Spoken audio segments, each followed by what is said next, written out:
نستغفره ونؤمن به ونتوكل عليه ونعوذ بالله من شرور أنفسنا ومن سيئات أعمالنا من يهده الله فلا مضل له ومن يضلله فلا هادي له وأشهد أن لا إله إلا الله وأشهد أن محمدا عبده ورسوله أرسله بالحق بشيرا ونذيرا فقد قال الله تبارك وتعالى في القرآن المجيد والفرقان الحميد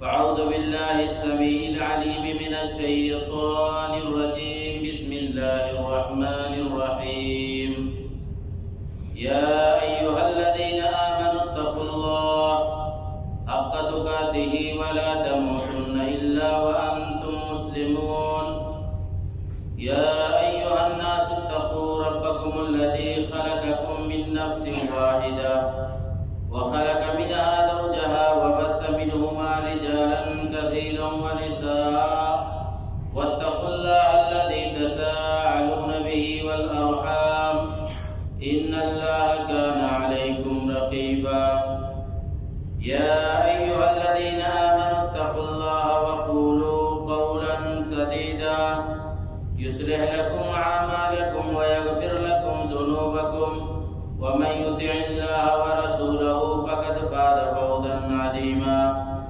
أما بعد فإن خير الحديث كتاب الله وخير الهدي هدي محمد صلى الله عليه وسلم وشر الأمور محدثاتها وكل محدثة بدعة وكل بدعة ضلالة وكل ضلالة في النار فقد قال الله تعالى في موضع آخر بسم الله الرحمن الرحيم من عمل صالحا من ذكر أو أنثى وهو مؤمن فلنحيينه حياة طيبة ولنجزينهم أجرهم بأحسن ما كانوا يعملون وقال النبي صلى الله عليه وسلم وعن ثوبان رضي الله تعالى عنه قال قال رسول الله صلى الله عليه وسلم يوشك الأمم أن تداعى عليكم كما تداعى الأكلة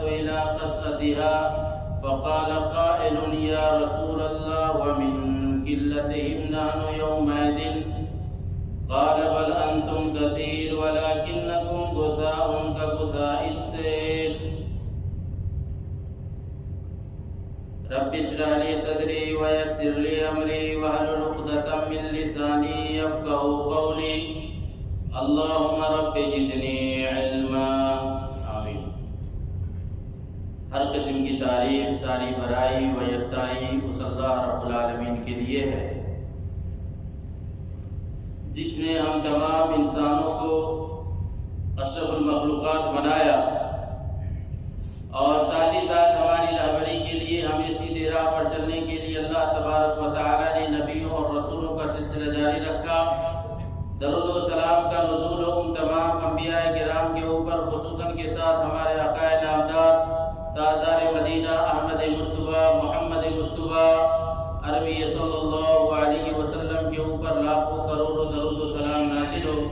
اللہم صلی وسلم وبارک علیہ۔ معزز سامعین کرام و حاضرین جمعہ، ہم میں سے ہر ایک انسان کو پتہ ہے کہ آج ہماری قوم برائیوں کے اندر اتنی تیزی سے کیوں پھیل رہی ہے، چاہے وہ جس اعتبار سے ہو، دین سے ہو یا دنیا سے ہو، اسلام سے ہو یا عقیدے سے ہو یا علم سے ہو۔ اصل اس کی وجہ کیا ہے؟ اس کی وجہ یہ ہے کہ آج ہم انسان ہیں اور ہم انسانوں کے اوپر اتنی پریشانی، اتنی مصیبتیں کیوں آتی ہیں؟ آخرکار اس کی وجہ کیا ہے؟ اس کا ریجن کیا ہے؟ اللہ تبارک و تعالیٰ سورہ شورى آیت نمبر 30 کے اندر فرماتا ہے وَمَا أَصَابَكُم مِّن مُّصِيبَةٍ فَبِمَا كَسَبَتْ أَيْدِيكُمْ، اے انسانوں تمہارے اوپر جو بھی مصیبتیں، جو بھی پریشانی، جو بھی بلائیں آتی ہے یہ تمہارے عملوں کا کرتوت ہے۔ اللہ سورہ شورى کے اندر کہتا ہے تمہارے اوپر جو بھی پریشانی آتی ہے فَبِمَا كَسَبَتْ أَيْدِيكُمْ، جو بھی مصیبتیں آتی ہے وہ تمہارے عملوں کا نتیجہ ہے، تمہارے کرتوت کا نتیجہ ہے۔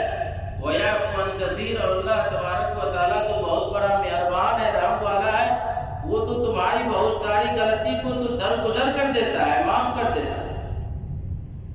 میرے بھائیو اور دوستو، ہم انسان ہیں، اگر ہم سدھر جائیں، کیونکہ ہم ایک ہیں، ہم 1 سے 2 بنتا ہے، 2 سے 3 آتا ہے، 3 سے ایک گھر پیدا ہوتا ہے، ایک گھر سے ایک فیملی بنتی ہے، ایک فیملی سے ایک خاندان بنتا ہے، ایک خاندان سے ایک گاؤں، ایک قریہ، اور یہاں تک کہ پورا ملک بن جاتا ہے۔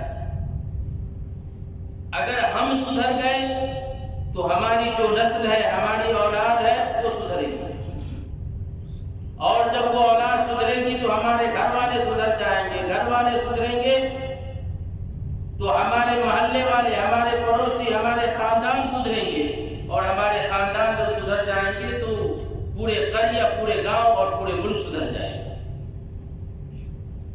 میرے بھائی اور دوستو، کیونکہ اگر ہم سدھریں گے تو اللہ تبارک و تعالی ہم انسانوں سے وعدہ کرتا ہے۔ اللہ تبارک و تعالی سورہ نحل آیت نمبر 97 کے اندر فرماتا ہے من عمل صالحا من ذکر او انثى وهو مؤمن، اے مسلمانوں، اے مردوں، اے عورتوں، من ذکر او انثى، اے مردوں، اے عورتوں، اللہ تم سے کہہ رہا ہے کہ اے مردوں، اے عورتوں، اگر تم ایمان لے آؤ گے، من عمل صالحا، اور ایمان لانے کے ساتھ ساتھ تم نیک عمل کرو گے، یہ نہیں کہا کہ تم مسلمان ہو جاؤ، کلمہ شہادت پڑھ لو، تم مسلمان کے گھر میں پیدا ہو گئے، تم نے نام اپنا محمد عبداللہ رکھ لیا، لیکن اگر تمہارا عمل نیکی کا نہیں ہوگا تو فالتو ہے، بے فائدہ ہے۔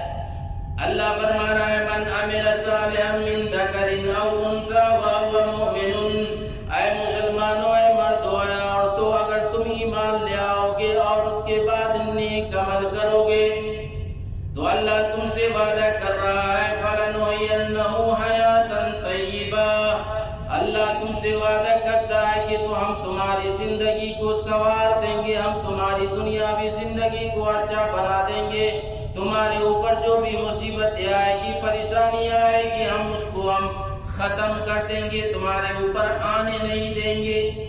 اللہ وعدہ کرتا ہے، کیا اللہ کا وعدہ جھوٹ ہو سکتا ہے؟ کیا اللہ کا وعدہ جھوٹا ہے؟ نہیں۔ قرآن کے اندر اللہ کہتا ہے کہ جب تم ایمان لے آؤ گے اور ساتھ میں نیک عمل کرو گے تو اللہ تم سے وعدہ کرتا ہے کہ ہم تمہاری دنیاوی زندگی کو سنوار دیں گے، اب تمہارے اوپر جو بھی مصیبتیں پریشانیاں آئے گی ہم اس کو تمہارے اوپر آنے نہیں دیں گے۔ اور اللہ نے تمہارے لیے اور ایک اوور ٹائم بیان کیا وَلَنَجْزِيَنَّكُمْ أَجْرَكُمْ، اے لوگو تمہاری دنیاوی زندگی کو تو ہم سنوار دیں گے، لیکن قیامت کے دن ہم تجھے اچھا بدلہ دیں گے، بِأَحْسَنِ مَا كَانُوا يَعْمَلُونَ، کیونکہ اچھے لوگوں کا بدلہ ہم قیامت کے دن ضرور بضرور دیں گے۔ میرے بھائی اور دوستو، ہم صرف مومن ایمان والے ہو جائیں اور نیک عمل کرنے لگے تو اللہ ہم سے وعدہ کرتا ہے۔ آپ دیکھیں لوگ کتنی پریشان ہیں، پریشانی کا لب لباب بھر چکا ہے، انسان عاجز ہو چکا ہے، اور یہ چیز انسان اپنے ہی تئیں اس کے اوپر آیا ہے۔ اس کے متعلق ہم آپ کے سامنے کچھ پوائنٹ بیان کریں گے جس کی وجہ سے ہماری دنیا سنور سکتی ہے۔ سب سے پہلی چیز ہمیں یہ کرنا پڑے گا کہ آج انسان اپنے مقصد کو بھول گیا۔ آج انسان یہ بھول گیا ہے کہ ہم دنیا میں کیوں پیدا ہوئے۔ آج ایک انسان اور ایک جانور میں کوئی فرق نہیں رہ گیا۔ ایک جانور جو دنیا کے اندر آیا ہے، پیدا ہوا ہے، کھایا ہے، ٹوائلٹ کیا ہے، اپنے جوڑوں سے ملا ہے، بچہ پیدا کیا ہے، اور ایک دن ایسا ہوا ہے کہ وہ بھی مر جاتا ہے۔ آج انسانوں کا مقصد وہی بن چکا ہے۔ انسانوں کا مقصد یہی بن چکا ہے کہ آج انسان یہ سمجھتا ہے ہم دنیا میں آئے ہیں، کمائیں گے، کھائیں گے، شادی کریں گے، بچے پیدا کریں گے، اور ایک دن ایسا آئے گا کہ ہماری موت ہو جائے گی۔ نہیں میرے بھائیو اور دوستو، اللہ نے انسان کو جانور کے بنسبت اسے عقل دی ہے، اسے سائنس دیا ہے، اسے عقل و شعور دیا ہے، کیا ہے غلط، کیا ہے صحیح۔ اللہ نے انسان کو سب سے افضل اور سب سے بہتر کوالٹی بنایا، انسانوں کو سب سے بہتر کوالٹی بنایا، اور میں یہ نہیں کہا بلکہ اللہ کہہ رہا ہے۔ اللہ تبارک و تعالی پارہ 30 اور آیت نمبر 1 کے اندر فرماتا ہے وَالتِّينِ وَالزَّيْتُونِ وَطُورِ سِينِينَ وَهَذَا الْبَلَدِ الْأَمِينِ لَقَدْ خَلَقْنَا الْإِنسَانَ فِي أَحْسَنِ تَقْوِيمٍ ثُمَّ رَدَدْنَاهُ أَسْفَلَ سَافِلِينَ۔ اللہ تبارک و تعالی انسان کی کوالٹی کا قسم کھا رہا ہے۔ اللہ پہلے قسم کھاتا ہے، والتین قسم ہے، تین کی قسم ہے، زیتون کی قسم ہے، طور سینا کی، وَهَذَا الْبَلَدِ الْأَمِينِ، اور قسم ہے امن والے شہر یعنی مکے کی۔ اللہ تبارک و تعالی نے 4 چیزوں کو قسم کھانے کے بعد اللہ فرماتا ہے لَقَدْ خَلَقْنَا الْإِنسَانَ فِي أَحْسَنِ تَقْوِيمٍ، ہم نے انسان کو اچھی کوالٹی میں پیدا کیا ہے۔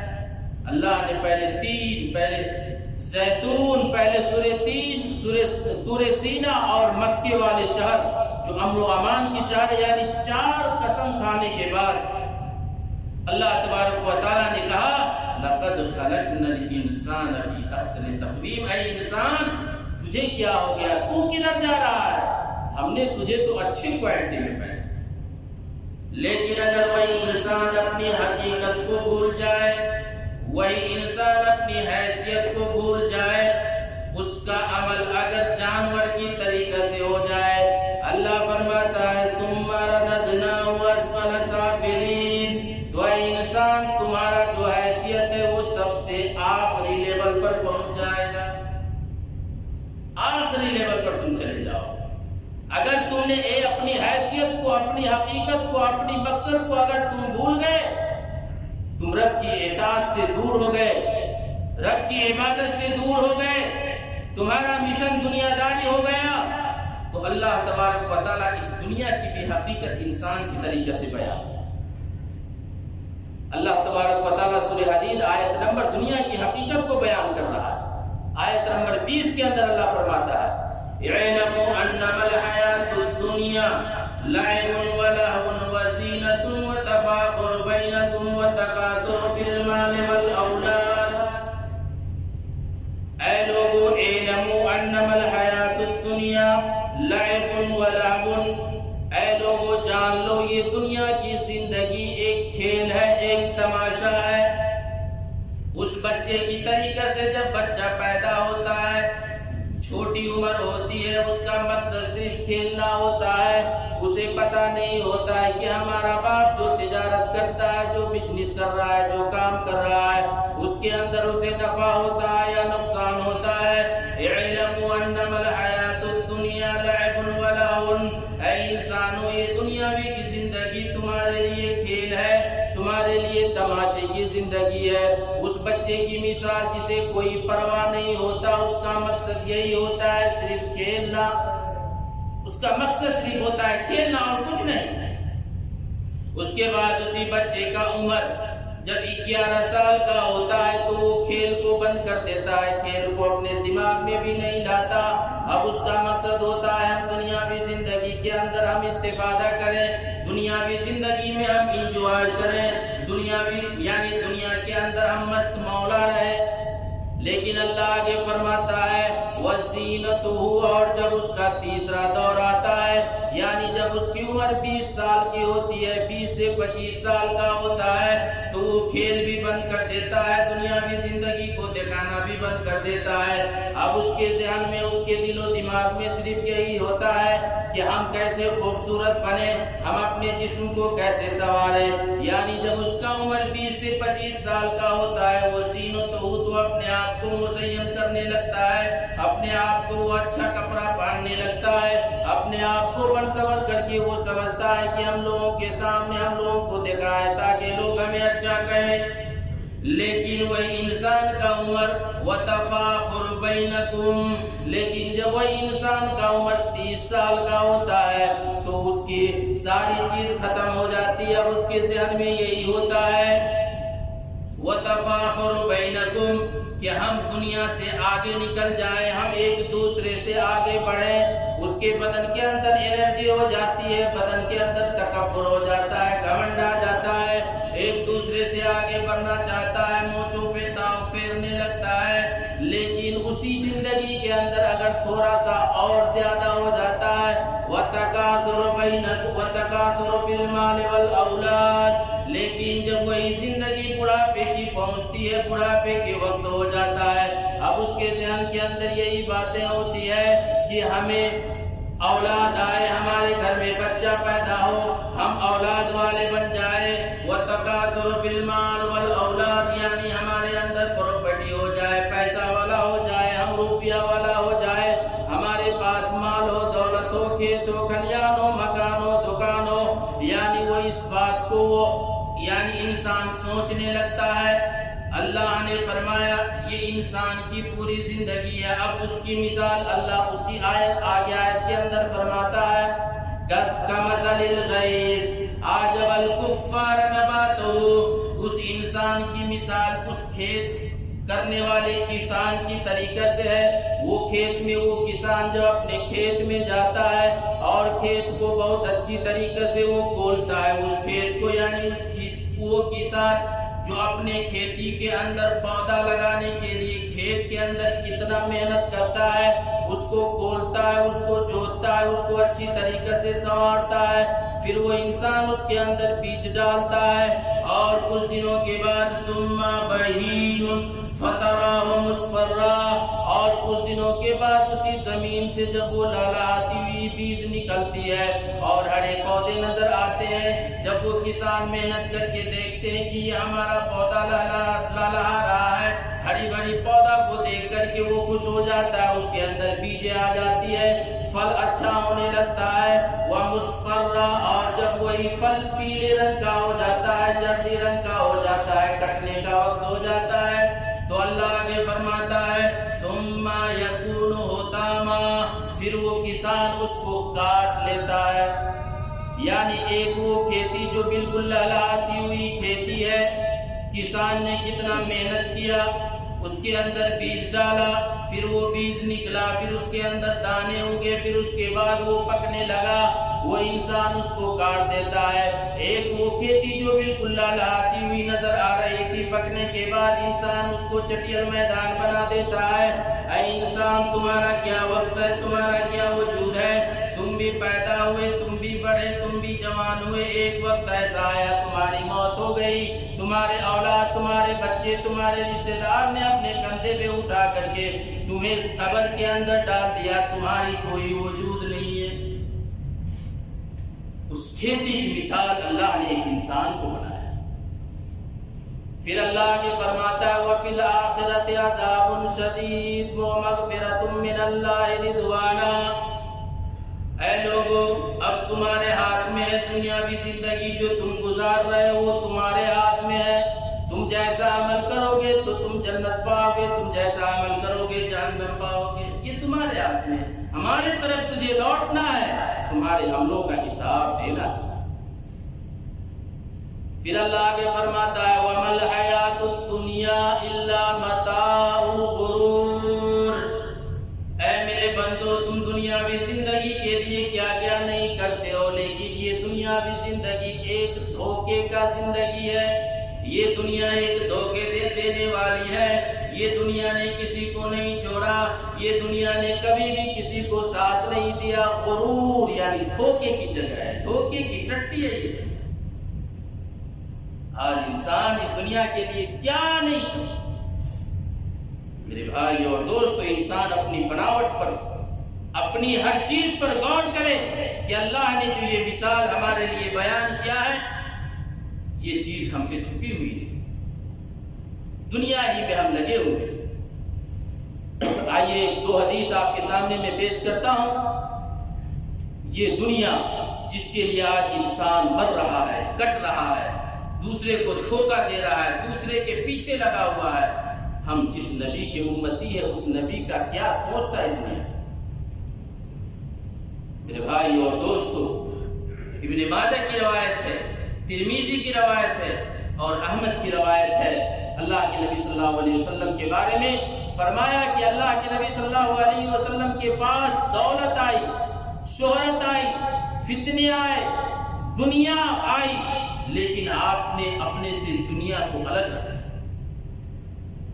راوی عبداللہ ابن مسعود ہے، وعن عبداللہ ابن مسعود قال نام رسول اللہ صلی اللہ علیہ وسلم على حسیر فقام وقد اثر على جنبه فقال قلنا یا رسول اللہ لو اتخذنا متاعك فقال ما لي وللدنيا انا في الدنيا الا كراكب استظل تحت شجرة ثم ترك وراءه۔ اے میرے بھائی اور دوستو، اللہ کے نبی فرماتے ہیں، راوی حضرت عبداللہ ابن مسعود وہ کہتے ہیں کہ اللہ کے نبی ایک روز چٹائی پر لیٹے ہوئے تھے۔ نام رسول اللہ صلی اللہ علیہ وسلم علی حسیر، آپ چٹائی پر لیٹے ہوئے تھے۔ وقد اثر علی جنبہ، اور جب آپ نیند سے اٹھے تو ہم نے دیکھا آپ کے بازوؤں پر، آپ کے پہلوؤں پر چٹائی کا وہ نشان تھا۔ قلنا، صحابہ دیکھتے ہیں آنکھوں میں آنسو آ جاتے ہیں، صحابہ سوال کرتے ہیں، اے اللہ کے نبی، اے اللہ کے حبیب، لو اتخذنا وطان، ہم چاہتے ہیں کہ آپ کے لیے ایک گدے کا استعمال، ایک گدے خریدے، ایک گدے آپ کے لیے لائے، کیونکہ آپ تو نبی ہیں، آپ تو تمام نبیوں کا سردار ہے، اللہ نے آپ کے اگلے پچھلے گناہ معاف کر دیے ہیں، آپ کے بنسبت یہ معمولی انسان جو ابھی اپنے آپ کو ملک بولتا ہے، اپنے آپ کو راجہ بولتا ہے، اس کے لیے سونے کے لیے گدا بھی ہے، بیٹھنے کے لیے گدا بھی ہے، آرام کی ہر آسائش اس کو موجود ہے۔ اے اللہ کے نبی، آپ جب نیند سے چٹائی سے اٹھے تو ہم نے آپ کے جسم کے اوپر یہ نشان دیکھا، اے اللہ کے نبی، ہمیں برداشت نہیں ہوتا کہ آپ ایسی چٹائی پر لیتے۔ وقت اثر علی جنبہ، ہم نے آپ کے نشان کو دیکھ کر کے ہمارے آنکھوں میں آنسو آ گئی۔ اے اللہ کے نبی، اگر آپ اجازت دیں، لو اتخذنا وطاءک، ہم آپ کے لیے گدے کا استعمال کریں۔ اللہ کے نبی نے فرمایا، میرے صحابہ، مالی وللدنیا، یہ ان لوگوں کے لیے جو دنیا داری چاہتا ہے، دنیا والوں کے لیے، دنیا پرست والوں کے لیے، جو اپنے لیے گدے کا استعمال کرتا ہے، اپنے لیے گدے کا مہیا کرتا ہے۔ مالی وللدنیا، میرے لیے دنیا نہیں ہے۔ ما انا فی الدنیا الا کراکب، میرے لیے دنیا تو ایسی ہے کہ ایک مسافر جب وہ کہیں سفر طے کرنے کے لیے نکلتا ہے اور گھوڑے پر سوار ہوتا ہے، چلتے چلتے جب وہ تھک جاتا ہے، استظل تحت شجرۃ، اور تھکنے کی وجہ سے وہ کسی درخت کے قریب بیٹھ جاتا ہے، پھر تھوڑی دیر وہ آرام کرتا ہے اور جب اسے سکون مل جاتا ہے، ثم راح وترکا، پھر اس جگہ کو وہ چھوڑ کے نکل جاتا ہے۔ اے میرے صحابہ، یہ دنیا میرے لیے اس طریقہ سے ہے کہ اس مسافر کی طریقہ سے جو اپنے سفر کو طے کر رہا ہے، یہ تو دنیا مسافر کا نام ہے، یہ تو ہمارا اصل مقصد نہیں، یہ ہماری اصل زندگی نہیں، ہمارا زندگی تو اخروی ہے۔ یہ ہمارے نبی کا سوچ۔ آج ہم اس کی امتیں کہاں جا رہے ہیں؟ آج ہم اپنے آپ کو تو دعوت ٹھوکتے ہیں۔ اگر ہمارا یہی حال رہا، دنیا پرست ہم ہو گئے، دنیا داری میں لگ گئے، تو اللہ کے نبی صلی اللہ علیہ وسلم کی وہ دوسری حدیث، اور وہ حدیث ہم اکثر بیان کرتے رہتے ہیں، وہ حدیث جب میں پڑھتا ہوں تو مجھے نظر آتا ہے کہ اللہ کے نبی صلی اللہ علیہ وسلم اس حدیث کو آج کے دور کے لیے حدیث بیان کرتے ہیں، جو آج دنیا داری میں لوگ پڑھتے ہیں۔ حدیث کے راوی ثوبان ہیں، یہ ثوبان اللہ کے نبی صلی اللہ علیہ وسلم کے آزاد کردہ غلام ہے. یہ اکثر اس کا حدیث فتنوں کے متعلق بیان ہوتا ہے. اللہ کے نبی فرماتے ہیں اگر جو شخص دنیا داری پرست ہو گیا، دنیا میں لگ گیا، تو اللہ کے نبی فرماتے وان ثوبان رضی اللہ تعالیٰ عنہ قال قال رسول اللہ صلی اللہ علیہ وسلم یوشک الامم ان تدع علیکم کما تدع الاکلۃ الی کسدها. ثوبان کہتے ہیں کہ اللہ کے نبی نے، ہمارے پیارے نبی جناب محمد رسول اللہ صلی اللہ علیہ وسلم نے ارشاد فرمایا یوشک الامم ان تدع علیکم کما تدع الاکلۃ الی کسدها. اے لوگو، ایک ایسا زمانہ آئے گا، ایک ایسا دور آئے گا کہ لوگ تجھ پر ایسے ٹوٹ پڑیں گے جیسے ایک کھانے والا اپنے نوالے کے اوپر ٹوٹ پڑتا ہے. یعنی ایک بھوکا ہوا آدمی اگر اس کے سامنے دسترخوان لگا دیا جائے تو کیسے وہ کھانے کے لیے دوڑتا ہے. ایک بھوکنی شیر جسے بہت زیادہ بھوک لگی ہے تو وہ شیر اپنے شکار کو کیسے وہ شکار کرتا ہے. اللہ کے نبی فرماتے یوشک الامم ان تدع علیکم، اے لوگو ایک زمانہ ایسا آئے گا کہ لوگ تم پر ایسے ٹوٹ پڑیں گے جیسے لوگ کھانے پر نوالے، یعنی کھانے والے اپنے نوالے پر ٹوٹ پڑتا ہے. جب اللہ کے نبی صلی اللہ علیہ وسلم صحابہ کرام کو یہ بات کہے فقال قائل، صحابہ نے تعجب سے کہا اے اللہ کے نبی ومن قلت نحن یومئذ، اے اللہ کے نبی جب یہ دور آئے گا تو کیا ہماری تعداد کم ہوگی؟ اللہ کے نبی نے فرمایا بل انتم یومئذ کثیر، بلکہ تم لوگ اس سے کئی گنا زیادہ تعداد ہے. ولکنکم غثاء السیل، لیکن اللہ تمہاری حیثیت کو ایسے کر دے گا جیسے کہ سمندر کے جھاگ کے اندر کوئی طاقت نہیں ہوتی. سمندر کا جھاگ جو پانی جمع ہوتا ہے اور جس کے اوپر وہ چھلکے ہوتے ہیں، جس طریقے سے ہم دودھ کو گرم کرتے ہیں اور دودھ کے اوپر تھوڑی دیر کے بعد اس کے اوپر جو چھالی ہو جاتا ہے اس کی کیا قدر و قیمت ہوتی ہے. اگر اس کے اندر آپ ہاتھ رکھیں گے یا انگلی ڈالیں گے تو وہ فوراً ٹوٹ جاتا ہے. اللہ کے نبی نے مثال بیان کیا تم بہت زیادہ تعداد میں ہوں گے لیکن تمہارا دل ولکنکم غثاء کا غثاء السیل، لیکن تمہارا دل، تمہاری طاقت ایسی ہو جائے گی، تمہارے اندر کمزوری ایسی آ جائے گی کہ اس جھیل کے مانند ہو جاؤ گے، سمندر کے جھاگ کے مانند ہو جاؤ گے. وَلَيَنزِعَنَّ اللَّهُ مِن قُلُوبِ مِن صُدُورِ عَدُوِّكُمْ الْمَهَابَةَ مِنْكُمْ، اور اللہ تبارک و تعالیٰ تمہارے دلوں سے، اللہ تبارک و تعالیٰ تمہارے دشمنوں کے دلوں کے اندر تمہارے لیے ایسی چیز کو، ایسی دہشت کو پیدا کر دے گا کہ تمہارا نام لینے سے تمہارے دشمنوں کو کوئی فرق نہیں پڑے گا. یعنی تمہارا انجام ایسے کر دے گا کہ دشمن تمہیں کچھ بھی نہیں سمجھے. وَلَيَقْذِئَنَّ اللَّهُ فِي قُلُوبِكُمْ الْوَهْنَ، اور اللہ تبارک و تعالیٰ تمہارے دلوں کے اندر وہن کو پیدا کر دے گا. یعنی تمہارے دشمنوں کو، تمہارے دل سے ڈر کو ختم کر دے گا اور اللہ تمہارے دلوں کے اندر وہن کو پیدا کر دے گا. صحابہ سوال کرتے فقال قائل یا رسول اللہ وما الوہن، اے اللہ کے نبی الوہن کیا، کس کو کہتے، وہن کیا چیز ہے؟